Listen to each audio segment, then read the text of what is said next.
What's up guys, Gabesabe back at it with another video. Today we're diving into the mind of Smurfs, where the term smurfing came from, and the impact that it has in gaming. The origin of the phrase. The etymology of the term smurfing is not 100% confirmed, but we do have anecdotal evidence that shows us skilled players in the late 90s playing Warcraft 2, and they had alt accounts named Papa Smurf and Smurfette. This indicates that the term comes from the name choices of two players that were highly successful at screwing over lower ranked players just to have a good time. What is smurfing?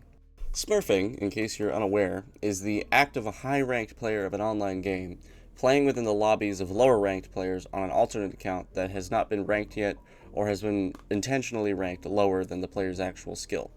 This allows the high-ranked player to dominate the lobby, and it tends to ruin the experience for everyone else. The reasons for smurfing. The results found for this segment are from a 2023 study in Sweden about Smurfs in CSGO, but what I found applies to all competitive online games.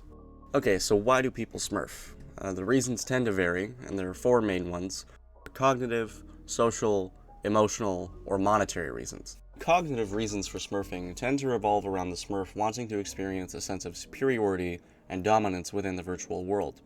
This is usually due to a real-life struggle or a sense of real-world inferiority. A smurf may use online alternate accounts as a way to conquer, but in a low-stakes environment, so that they can experience the feeling of intense dominance without any of the real-world risk. On the flip side of this segment are the players who create alternate accounts for hero shooter games like Overwatch 2 and Marvel Rivals as a way of practicing without risking their main account's rank or reputation. The social reason for smurfing is almost exclusively to play with friends who are not as skilled at the game, or who are brand new and want someone to play with. This is actually what makes up most cases of smurfing. There are those that argue it is okay to do this, because one should always be able to play with friends. Others argue that smurfing is always wrong, no matter the context. So tell me what you guys think about that. The emotional reasons for smurfing are pretty simple, and it's just that it's easy to do. As a smurf, you get to just sit back and chill out without having to worry about getting yelled at by teammates or for making mistakes. A volunteer in the 2023 study that I mentioned earlier said this: "In my current rank and ranks above me, people just don't play to have fun. Way too serious. And yeah, that's really not for me. At my current rank in Legendary, Master, and Supreme, it's not that it's hard, it's not easy, it's my level, but it's not a game for playing at home. It's way too try-hard, and I just want to chill out after I make dinner with my girlfriend, and I don't want to be yelled at for not taking the game way too serious. I just want to chill out. When I play at Gold Nova 2, maybe sometimes I'll get like 60 kills, but normally I just sit back and enjoy myself, and I don't really outperform people. I do understand the people who hate Smurfs, like it can be really annoying, but I'm not doing it to piss people off. Hackers do it to piss people off. I want to enjoy the game. Hackers don't." I just want to talk about that last quote that I read from this study for a second, and I just have to give my 2 cents on it. I really don't think that smurfing as a way to play the game, like to chill out, is a very smart thing. I don't think that makes any sense, particularly. I think if you're playing games, like I look at games kind of like tools. Every game is a different tool for like a different job that you want done emotionally, like if I have to think about it for this context. And using I'm going to say that CSGO is like a hardcore game, just for a second, okay? Using a hardcore game that is highly competitive for the purpose of trying to chill out, like especially when you're literally playing the ranked mode, that's not right. That's like trying to use a jackhammer to sew a knit sweater, right? It's just not gonna work, right? If you want to make a knit sweater, you need the fucking knitting needles, whatever the fuck those are called, I don't remember. But like, I don't get that. What do you guys think? Like, I understand that everybody relieves stress differently, and me personally, I relieve stress by getting angry and releasing a lot of my anger at the games that I play. So playing games like Overwatch is awesome for that, right? But if your version of chilling out is not having to think too hard and not being emotional, then I don't think that playing hardcore online games is a great strategy for that. I just don't think that's logical. What do you guys think? Let me know in the comments. The monetary reason for smurfing, to me, is pretty interesting, and I think that it's low-key very retarded. So there are those within the online gaming space that want to be known as highly skilled players, but they don't possess the skill or commitment to the game to achieve that highly skilled rank, right? So these silly people, and I'll say silly, will occasionally pay high-ranked players to play with them and boost their account into a higher rank.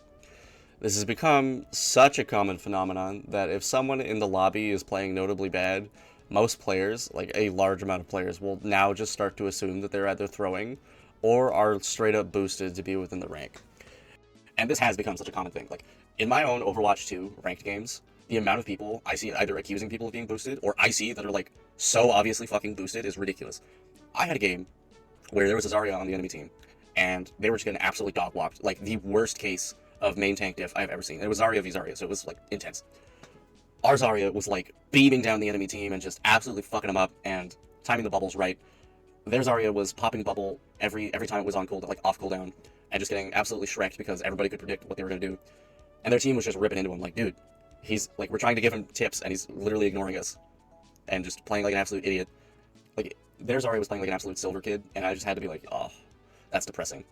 Like, so depressing to have that on your team. But it's such a common thing now where people just want to be like known as high rank rather than actually achieving it. And I legit say that you have to be retarded to fucking do that. Like, let's say an EMP pulse hits or a large, like a low scale solar flare occurs and wipes out everything, like everything digital literally fucking goes away. You can't like try and tell people that you spent hundreds of dollars to make yourself look better online. Like, that's a legit thing that could happen, by the way. Something could happen and just wipe out everything digital that we have, and literally all of your time spent online would mean nothing, which has changed the way that I look at digital things. Like, the sun could literally just be like, fuck you guys, and then solar flare hits, and then we just get like absolutely fucked. You could be mid-game, and there's nothing that you can do about it. The ethics of smurfing. As of 2025, most game communities consider smurfing to be a form of cheating and gameplay sabotage. There are some widely accepted exceptions to this, however, as seen on many popular streaming channels like Flats, ML7, and Boger. These streamers make content on a fairly regular basis on alternate accounts. They have their reasons. Most of the time the community tends to not care. I personally don't give a shit. Like, most of the time when they're using alternate accounts, it's either to escape stream snipers or to create new things to practice characters that they have no idea how to play on. And personally, I think if you're exclusively playing on characters that you don't know how to play and you're still having like the regular player experience, I don't give a shit. I genuinely don't care. The community impact that smurfing has. Smurfing is an increasingly common phenomenon that impacts everybody within the lobby of a smurf, including the smurf. Online gamers are a special kind of customer, as the games tend to force teamwork and reliance on team competence. The players are what's called presumers. Now, being a presumer in this context means that you both receive and generate value in the context that you are in. Players generate value by filling a slot within the lobby so that others can play a full game, but they also receive value from other players doing the same thing. Smurfs skew this system as they receive more value than everyone else within the context of the game, and detract from the value of others to do so.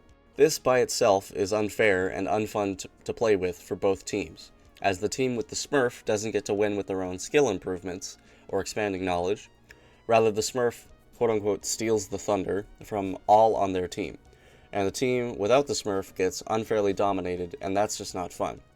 The situation where both teams have a Smurf literally just turns into which Smurf is more skilled and which team can enable their Smurf the most. Well, what do you guys think of smurfing? Do you guys think it's ever acceptable? Do you think it's wrong no matter what? Let me know in the comments below. I want to create content more often, but you know, obviously life happens. If you guys have any questions about like what things I'm going to do next, or you have any recommendations about stuff I should talk about, please leave it in the comments below. Like and subscribe, and I love you guys, and I'll see you in the next video.